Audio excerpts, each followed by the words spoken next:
Welcome to another quick and dirty review. I'm Joe. I'm Faust. And today we're bringing you Valerian. And the City of 1,000 Planets. All right, so I like to call it 1,000 jump cuts. Yeah, okay. So let's start out with this. Luc Besson has brought us incredible visuals and definitely delivered again with this. Yeah, I will say that right away. Visually amazing. So here's the kick. When you try to revive something that happened in 1997 with a cast that was semi-action heroes, semi-unknown. I mean, Mila Jovovich wasn't a very big name at the time. This is the one that really kind of put her out there. And then Bruce Willis, who is coming off of the Die Hard movies. And typecasting. And was very the everyman's hero. That's what they got wrong. Because at this point, in Valerian, the main character, who's played by Dane DeHaan. Dane DeHaan. Yeah. Who you actually know from, like... the Amazing Spider-Man, who played the Green Goblin, James Garfield. Yeah. He also was in Cure for Wellness, and so, but this is the epitome of basically what I think millennials are going to actually have to deal with, because their character is a meh. It's just like, hey, let's go save the universe. If we feel like meh, whatever. I don't. Might as well. Meh. I just can't feel emotive about anything. I mean, and it doesn't move the fucking story. Not at all. Jesus Christ. Okay, I mean, I think you said it best. You say it best. Go ahead and say it. What did you remind me what I say? What did you say at the end of the movie to me? Do you remember? I can't. Really. You told me this movie would be amazing if I could turn off the sound. Oh yeah, this movie would be great as just pure visual. If I could turn off the sound, maybe just have the cinematic score or maybe the soundtrack, and not have to deal with any of the delivery from any of the actors. And that's really bad, coming from saying, Clive Owen kind of phones it in. Ethan Hawke's character kind of shows up and goes away. These other people, like Rihanna, shows up, does an amazing job with a sort of a variety showcase sort of thing. Yeah, but she plays Bubble. And if you guys have ever actually, like any of you guys out there who have actually maybe, I don't know, read Valerian, would actually know that Bubble's character is an intense shapeshifter. Yeah. And so... And she pulls off an amazing performance, but the character itself is lackluster. Right, and dies so lackluster. And then, they're saying Rutger Hauer's in it. Rutger Hauer's in it for like 20 seconds. Yeah. He doesn't really, he says one line and then they're done with him. Okay. And otherwise, this whole movie just follows Dane DeHaan and Cara Delevingne's character. With no chemistry whatsoever. Yeah, they really don't have chemistry. But see, I like Cara. Cara was, like, she's done some good things and she's very visually appealing to me. But at the same time, she still has that problem with the meh moment. She at least had more than that, and I think I would say she probably stayed truer to the whole Mila Jovovich, Bruce Willis combination. So her character was very much complementary to what you thought a hero should have. Somebody that's trying to draw more out of them, trying to get them to be better than they are, think of people more than what they had to deal with, and basically strive for them to be better. Yeah, but so she takes on sort of a Inspector Gadget's Penny, or what do you call it? But the Inspector Gadget was just Yeah. Yeah. The thing about it is she's the one she's smart, she's capable, she's the one who basically comes up with solutions to all the problems. And the only other problem with that is that she's kind of scripted as a foregone conclusion. Like, she's going to come in and solve it. That's just guaranteed. And then it seemed like they canned the romance so much it wasn't even funny.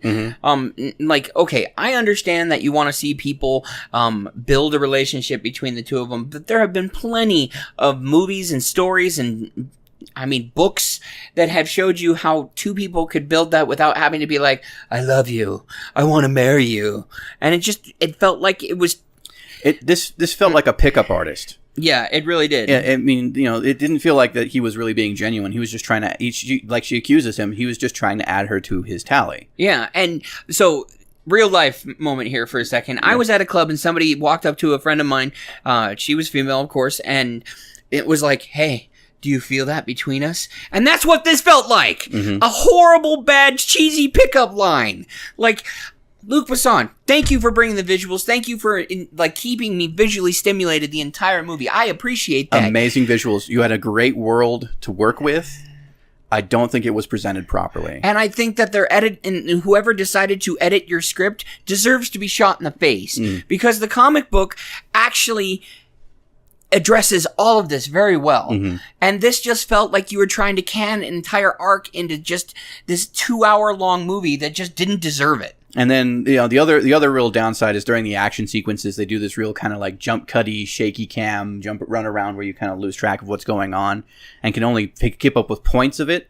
But then the other thing that they do is there's a very famous chase scene that I think... The tunnel vision scene? The tunnel vision scene, which looks like CG parkour.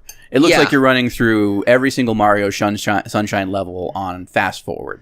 It's straight through like, Forest World, Fire World, Ice World, sewer level boss. Yeah. Like, it just completely runs through that whole thing. And it's over in a flash, and you're too busy processing what you just saw to really pick up on any detail whatsoever. And I know they're trying to put in this whole 1,000 planets kind of thing, but yeah, 1,000 jump cuts. Okay, people need to realize that this actually isn't 1,000 planets also, first off. And it's... The story arcs over from what you would call... a genocidal movie almost, because that's really where this branches from. Yeah, not to reveal too much, but it is pretty obvious at the fore. Right, and I mean, you learn that in the first 5 minutes almost. Yeah, and that's almost pretty heavy-handed, considering like it really throws you with the visuals because it is this just amazingly stunning utopian society. Yeah, could you imagine? Okay, so you remember the beach from the very beginning, and anybody who's seen the preview, you know the beach I'm talking about. That's amazing. That's Faust in Paradise. Yeah, that right there is a 21st century Faust in Paradise that Luc Besson could totally redo Fifth Element with the same thing and use those graphics, and it would look fucking fabulous. Yeah. But again, what that had versus what this had, and at the beginning he said he wanted to do Valerian before he did Fifth Element.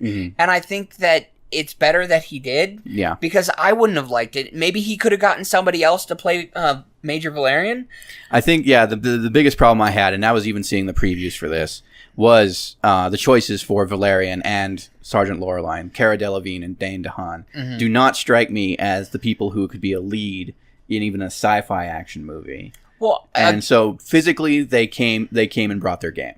Right. And I do think Cara Delevingne is the least troublesome of these two. Yes, but I totally agree with you. I mean, the fact is I'm an old guy, and I'm used to seeing old guy action movies, and especially in sci-fi, I'm used to seeing grizzled, fat, chunky space marines and over-armored females and things like that. So I understand that I'm coming from a very flawed, biased viewpoint, but the fact that Dane DeHaan and Cara Delevingne's characters seem like they are so disinterested in the events that are going on around them.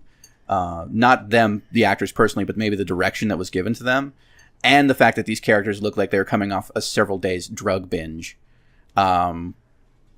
At least in the makeup sense, or in the fact that there are these just stocky, hollow-cheeked characters.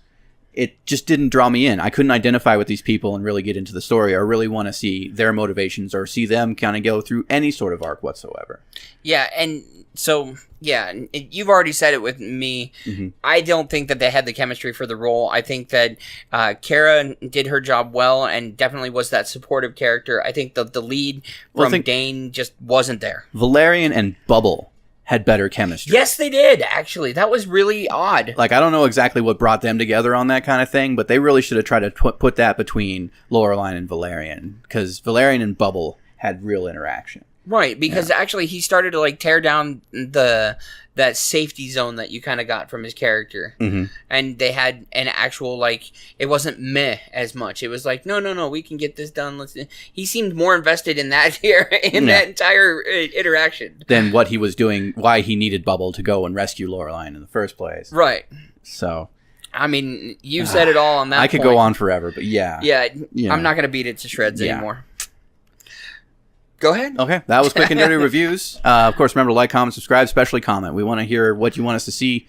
Old movies, new movies, we'll take care of it. If we get 1,500 unique comments on a single review video, we will be forced to go see. At this point, can we even say My Little Pony? Yes, we still can. We can still say it. It's still out there in theaters, so they have a chance. They have a chance. We might still be able to go see it if you really force us to. Otherwise, we're not going to see it. You're not going to see a review for it. No. And we'll find something else to hold over our heads. I would rather watch Ankle Biters again.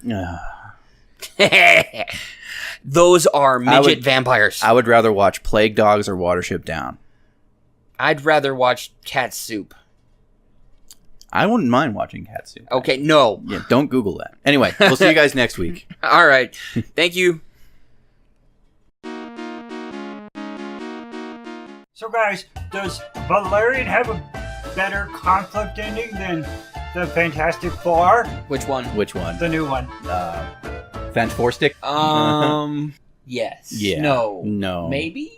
So, that's a tough one, isn't it? That is a tough one. one. I'm trying to understand what you mean by They both involve the same kind of problems, like the leads in